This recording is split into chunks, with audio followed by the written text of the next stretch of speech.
Hi everyone, I'm Marie with Decis Canada and I scored in the 95th percentile on the LSAT. In this episode, we'll be going over a general approach you can take to crush the logical reasoning LR section of the LSAT. Let's jump into it. The number one thing you can do to improve your LR score on the LSAT is to practice and drill. But don't forget to review your mistakes. Let's talk about the best way to drill. There are two popular methods you can take, but a combination of both is probably best for most people.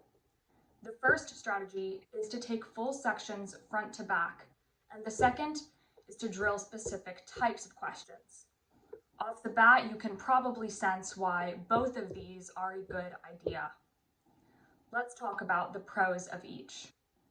Regarding the first strategy, just drilling sections as they are, the main pro is that this most closely simulates what it will be like to take a section on test day. With this strategy, you get used to the pacing and the timing of real LR sections. Additionally, the difficulty level usually progresses as you make it through an LR section, and you'll be getting used to that as well. However, you don't get to hone in on your weaknesses like you do with the other strategy, drilling specific question types. Drilling specific question types allows you to focus on what you're worst at. This strategy has the greatest potential to boost your score. But let's talk about how you can use both of these in conjunction for success. If you're just starting out on your LR LSAT journey, it can be helpful to just do a whole LR section first. This way, you can look at the types of questions you're getting wrong and move on to step 2 from there. After completing an LR section, or ideally a whole LSAT front to back for the most accurate score, you can identify which question types you are struggling with and drill those.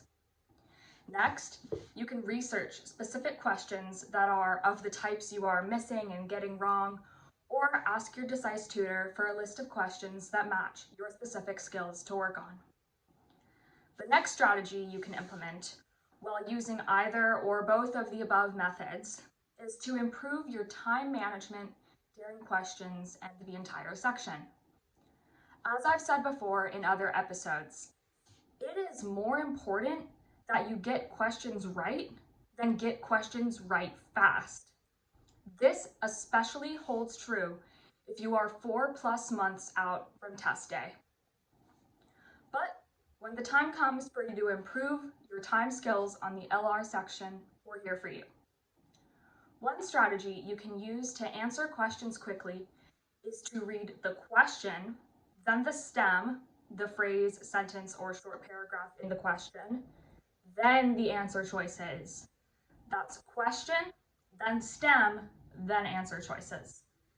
This strategy will improve your efficiency on the LR section of the LSAT.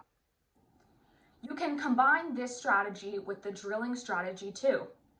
For example, get through 5 questions in 10 minutes, then 7, then 5 minutes. Your goal should be to answer 1 question per minute.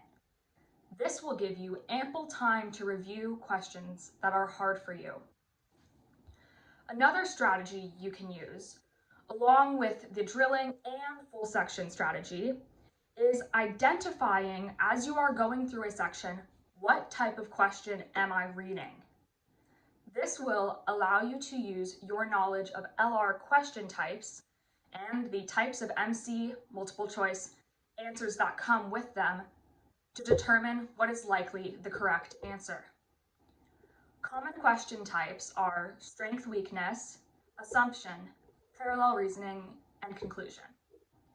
We'll go over approaches to specific question types in future episodes.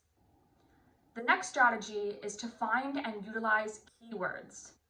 Examples of keywords in the LR section are maybe, perhaps, sometimes, and most. Oftentimes, keywords will precede vital information, like I just did with this sentence.